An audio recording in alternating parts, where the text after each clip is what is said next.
Hello and welcome back to Sinister Chapters podcast. Again, every time I say it, it's more of a mouthful. I know.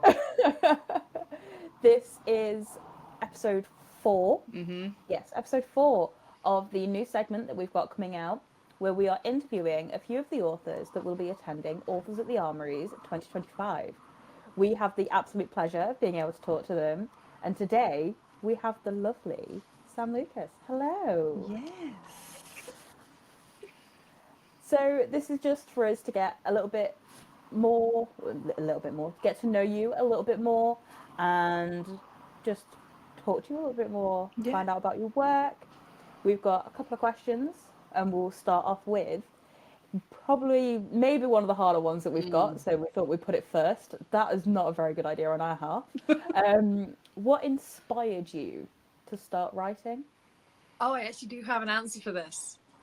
So, basically, during the pandemic, I have an old friend called Cat Black, and we were just chatting one day, and I just randomly said, "Oh, I used to write fan fiction," and she was like, "You did?"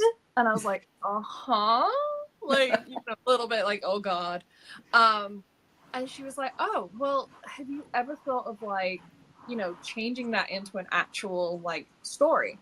I was like, no, but now I am thinking about it. So it was like I hadn't even thought about it until she mentioned it. Anyway, when I say years ago, I'm talking I was 16. I wrote this Harry Draco flash fic, basically. Yeah. And I remembered that I wrote this scene in it in the prefect's bathroom, and it kind of went from there. It ended up not being in the prefect's bathroom, in a bath. In the end, it ended up being between two guys in the shower, basically, and nothing actually happened between them. It was just one guy didn't realize the other guy was in the bathroom, and then they just kind of watching each other. So this story became this one little scene became this 56,000 word story, and that became my very first book. So, Wow. It's crazy, isn't it, where ideas just come from. And then you can roll with it. Yeah, it went on its own little thing, and then this side character came in who, I have to admit, okay, my first book, most of my characters' names came from stuff that was on my computer table. So, my grandfather's called Frank. So I decided I wanted to call somebody Franklin. Yeah. And his last name became Goodman because I had a Goodman's power bank on my table. And then one of my other guys got called Trey Banks, and that was because power bank. Yeah. Don't ask, okay? That is quite genius, though. That is brilliant. I literally, okay, so the 13th of January is meant to be clean your desk day. Yeah, that ain't happening. Mine is a total hot mess. You can find everything on my computer table, from nail varnish to, I don't even know what this is. Liquid mask is for cosplay. So, there's everything on my table. So I'm like, oh, what can I give someone the name of? So. Oh. Yeah, I need to. You could look at my desk and probably pick up about 30 names because it looks like a bomb's hit it. Yeah. And if someone robbed me, I wouldn't know. Honestly, if someone took something off my table, I probably wouldn't notice. Yep. Mine's the same. It was fine, and then I started back at work, and it's not fine. It's not fine anymore. That's my entire house right now. I wouldn't worry about it. Oh, what's our next one? Could you possibly share a little bit about your writing process? See, now this is actually the harder question for me. Yeah. I don't have one. I don't have a process. They talk about pantsers, plotters, glancers. Mm-hmm. So I write a very short document, usually of little things that I want in my story. And then from there, we sort of follow it down. We take a left. We do a U-turn. We Yeah. take the fourth exit on the roundabout. We end up 25 million miles away. We come back. We take another left, and then we park up outside someone's random house. And then we go. And somehow we do sort of do this, and eventually end up back where I was. Yeah. But there's lots of diverts, so I don't really have a process. There is no process. We just go with it. We just follow where the sat nav takes us. Yeah, That sounds like our podcast planning. but it's a sat nav that's not been updated in 15 years. Yeah. So it's the one that tries to put you in like the middle of the sea kind of thing. Yeah. Yep. That's my I feel that. That's like us. That is us in a nutshell. Yeah. We're trying to do episodes where we'll be recording. It's like, right, we're going to talk about this book. This is the quotes we're going to do. Yeah. And then next minute, you know, we're 30 minutes in. We've not hit any of the topics. Nope. We've spoken about something that definitely should have been spoken about. Nope. We might get sectioned. Everything's fine, but we're having a great time. Yeah. That's what it's about. Have a good time. Yeah. So, question number 3 is, would you be able to give us a brief overview about your most recent release? I mean, I've done... So I only published 2 books last year, and they were very, very close together. I regret my life choices on that. But I have done 2 anthologies as well. So I actually, for Halloween, got invited by Ravenroot Publishing to join their Halloween anthology. So I did, and I wrote my first monster romance. Ooh. Which I read a lot of monster romance, and I was like, yeah, okay, I need to do this at some point. Yeah. And the only way it doesn't really have a blurb, but I will be expanding it at some point, so it will eventually get a proper blurb. But it's basically a young woman called Darcy is running through the woods, and there's also a monster running through the woods. You get his POV as well. Only you find out she's not actually running from a monster, because the real monsters aren't actually the physical monster. Oh. It's the human that she went on a date on, and when he got her outside, his friends decided to join. Oh.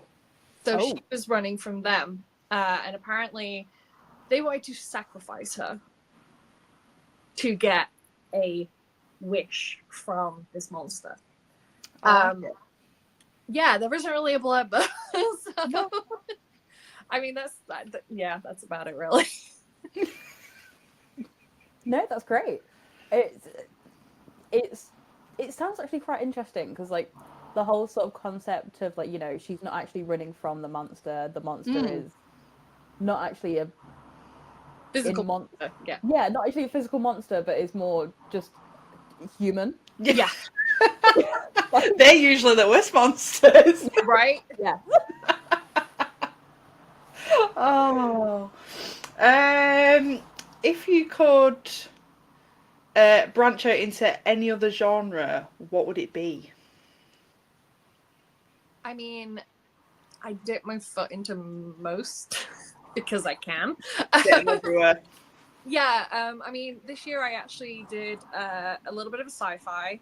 It's not actually under S.Lucas. It was done as part of the publishing derby, which meant we had to have a different name, which they gave to you. So mine was actually under Gina Trent, but I will, again, also be expanding that story at some point and then publishing it under S.Lucas. But I love sci-fi. So as a reader, sci-fi is my palate cleanser. Yeah.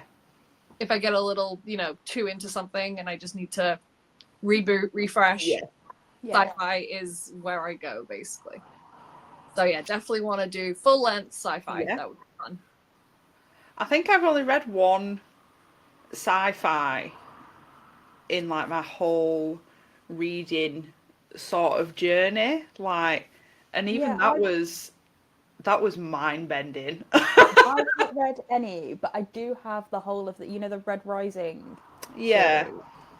I've got the physicals of those, and they've just been sat on my bookshelf staring at me, and I'm like, I know I need to start you, but going to use a lot of brain power. Yeah. I mean, there are some really good sci-fis, like romances, that I just literally, I can literally sit there and read like 10, 12, 15, whatever sci-fi romances one after another, and then someone be like, oh, I might just go read a dark romance now. I'll just mix it up a bit. Yeah. But no, there's one, can't even remember what the series. It's been a while since the last book came out, and I adored it. And the girl is like a pilot, and I have been waiting for the last book, and I'm still waiting. And I think I've been waiting for like 3 years. And there's nothing worse. The author has published other stuff in between, and I'm like, yeah, come on. Where is this one? Yeah, I need this story to be finished to end, to, you know. But definitely sci-fi romance. Give it a go. It's great. I'm telling you. Yeah. We might have to. I will say, the more and more we do these interviews, the more and more I'm like, we really need to branch out. Yeah. Because like we read a lot of dark romance. We read a lot of like erotic horrors and that type of thing. And I'm like, we interviewed someone recently, and it was like, oh, we've never really read Aliens before. No. That might be quite good, actually. I'm kind of into that. Right? No, honestly, once you go sci-fi, you'll never look back. Honestly. I think the sci-fi I read, it was grave matter. And even that was romance mixed into it, but it was sort of based on The Last of Us. So even then I was like, there's these parasites, there's this forest, people are dying, people are banging all over the place. I was like, there's so much happening. So we've got another one, and it is, would you be able to give us a little bit of a sneak peek into your next release? Yes, I can. Okay. Ooh. I will tell you, I'm only like 7K in, but this is one I have actually sat down and ported 3 books. I've already diverted and ended up off somewhere else, but anyway. Of course. What kind of sneak peek would you write? Like, I have 4 chapters currently. I can read you like the first little bit, but it's a little dark. We could go, if you got like tropes or general gist. You know, tropes are like my worst thing. When people go, "What are the tropes?" I'm like, "It's a book." I don't know what's in it. It's just this. Read it. just read it. Okay, so it's witches. I don't know if that counts as a trope. It's a little bit of enemies to lovers. It's kind of light side, dark side kind of thing going on. What else have we got? Oh, I'm trying to think. No, I'm so bad at tropes. No, seriously, I am. I'm terrible at tropes. I literally have to go to my alpha readers or my ARC readers and be like, "Hey, did you see any tropes in these books? Yeah. I need to make a little pretty trope card thing. Okay, so send them my way. Thank you." Yeah, I haven't really thought about the tropes yet. So yeah, that's it. Witchy. It's going to be why choose. Oh, why choose? There may be some thrown in there. I haven't fully decided yet. Like, that usually happens. I don't mean for it to happen, but it happens anyway. It just slides its way in. It does. Happens. You just have like 2 of the guys or something like that who will just like, little hand holding and little sneaky kisses, and I'm like, oh hi, where did you guys come from? What happened? When did you guys hold hands? Yeah, like when did this happen? So yeah, I'm not really sure what else. I'm actually just really excited to write it. Basically, I've had the cover since 2021, and I am in love with it. Oh. I have already paid to have the second cover custom made because it just happened to be on a sale. And then there's going to be a third one, hopefully, as long as I don't go off track and end up somewhere else. I mean, it could happen. It could. Well, that's fine. It's wherever the journey takes us. Pretty much. Have we got a title? Working title currently is literally just Dark Witch. Perfect. So it's going to change. It's gonna change. It's definitely gonna change. Yeah. Yeah, no, we're here for witchy, dark, culty. I mean, one of the videos that we've put out, one of the first videos that we put out after our rebrand was just, it's not a cult that we're making, But it's it definitely is. a cult that we're making. I love it. It's like, should we name it that? Probably not. Should we? Kind of what it is, though. Should we just call it cult? No, No. we'll come up with a proper name. Yeah. You could Like-minded people. like, you could make some like merchandise that says like Sinister Cultish. Yes. In brackets, kind of. Kind of. Yeah. On the back, we're not a cult. I promise. Oh, Sinister Podcast in brackets cult. Yes. This is what we are. Maybe. We do have merch coming soon at some point. Yeah. I love merch. Got to put our brains together. Yeah, I've got to get these creative juices flowing. Oh. We've got two more. We Two have. more. Go on then. Okay, I'll go. You go. Who is your favourite character that you've written so far? I actually have two. One is Demetria, or Demi for short, in Vampire Kissed. But then there's definitely my badass queen, Shay, from Taming Wrath. Because, she literally tells the Prince of Hell to get out of her throne. Nice. Ooh. Love that. Like, you gotta go, sir. Sorry. Yeah, she's like, if you're saying that I'm meant to be the queen, does that not mean you're sat in my throne? Yeah. And he's like, maybe. Possibly. It's like, you can sit next to me on the floor. It's Yeah. fine. I will give you a cushion to sit on. I mean, she's not happy with him at all because he does something at the beginning of the book that she's not impressed with. So she does get her revenge Nice. at various points, but she likes to entice him and then surprise him with pointy things. Sir. Yeah. Literally. We love Oh. a woman who knows how to put her foot down Yes. and is quite capable with a sword or a dagger. Yep. I like it. So I think we've only really got one more question to ask. And it's nothing really to do with writing. It's, what are your hobbies outside of writing? Cosplay. Yes. I have been costuming since I was 13. So we're now on 24 years. I make pretty much all of my own costumes. My desk is here for the computer. My sewing stuff behind me there, and technically the thing that you're actually attached to is a ring light attached to an ironing board. You've got to work with what you've got. Yeah. I don't have a very big house, so yeah, I definitely have to work with what I have. So yeah, that's my main hobby outside is cosplay. I love see that. some incredible cosplayers. It's crazy, like the amount of effort that goes into them. And I just think to myself, like, I did sewing at school and I had the worst time. Oh yeah, me too. I sewed my tie to the tank top that I was making.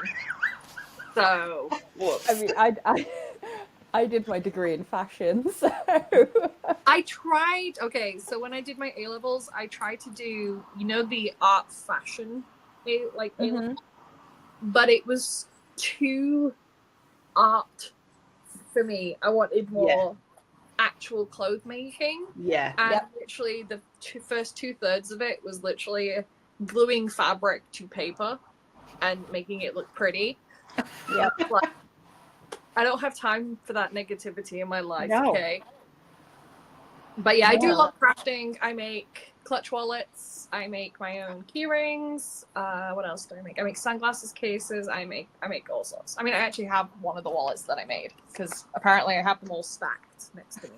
So this is one that I made. Obviously, Oh my have my logo on here as well because obviously. And then we have all my little pride badges Oh. because and then it literally opens like this. Oh my god, I wouldn't my even know where God. to start.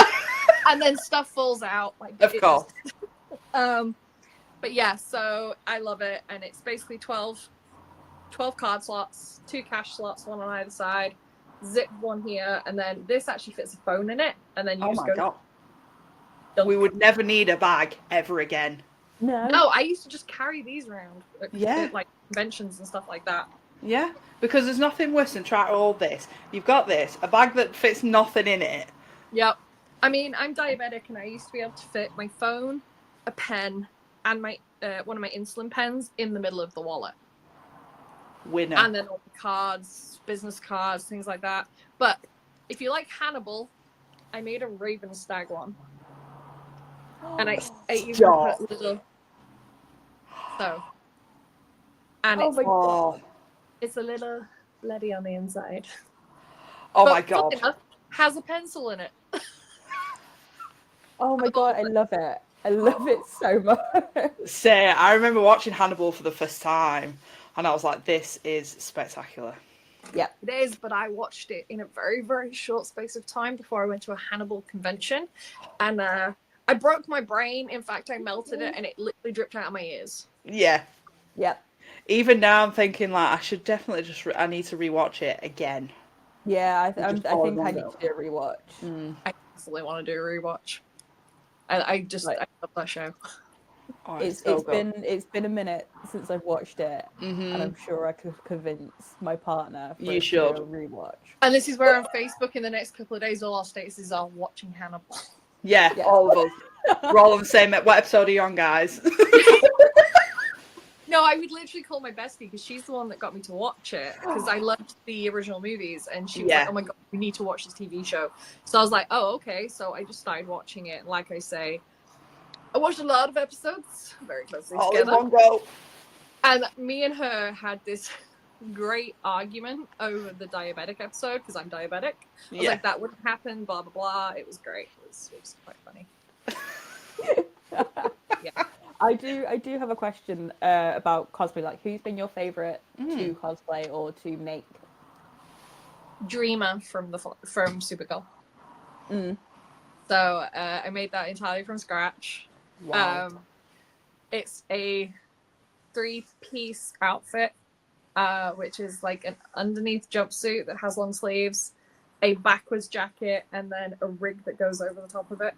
And I also had to cover a pair of boots in the same fabric, and I hand painted all my fabric. Oh my god. Oh my God. It was way too much effort. We got there in the end. But I wear it a lot, so. Yeah. It's like most cosplays are, but once you've got it on and you get to the convention, it's like, this was totally worth it. And then you get home from the convention and you just sort of sit there and go, oh God, I've got to take it all off now. Yeah. I used to do like in my own version of Poison Ivy, which involved a corset. And at the end of the day, when I took the corset off, I went from being like this to just going. It was like it's like I was made like a jelly. This corset has held me up all day. I did the exact same when I did Harley at one of my last conventions that I went to when I used to cosplay. I would love to get back into it. I just have so many things going on. She's got all the tabs going. Oh yeah, I did Fiction Fan and Ball Gowns last year, and it was the same weekend as a convention I normally do, and I had to pick and choose between the two. But luckily this year, Fiction Fans and Ball Gowns is like the week before or the week after, I think, the event, and I'm like, yes, I can do both. Yeah, pretty much. Yeah. 2 weekends in a row, I have to do that and that. Oh my gosh. See, I'd already be tired. Yeah, as it this year I've got Authors of the Armories, and then I also normally do Yalc as well in November, which has also got London Film and Comic Con below it. Yeah, I used to do So Comic Con when it was you get July with the Yalc above in July, so you get both tickets, so I get to live out my nerdy comic dreams and wander around Comic Con whilst also going upstairs and living out my bookish nerdy dreams. Yeah. I get to have both usually together. cooler as well. So, like, if it's too warm in the Comic Con, you go upstairs to the Yalc area, and there's less people. The air conditioning is great. And you just like Yeah. Yeah. Bit of a I do. breather. So much nicer. But That's so good. thank you so much for talking to us. This Yeah. has been lovely. I'm very excited for to see how this comes out. It's gonna be fun. Yes. Leave Yes. it to the editing queen. Hi, editor's note here. If you've made it this far, thank you so much. We didn't record an outro. If you've listened to us before, you should be used to this by now. It's just a little bit of a jump scare with the fact that it's just me at the end. Hi! But thank you so much for listening to this week's episode. We hope that you enjoyed it, and we cannot wait to see you at Authors at the Armories in October of 2025.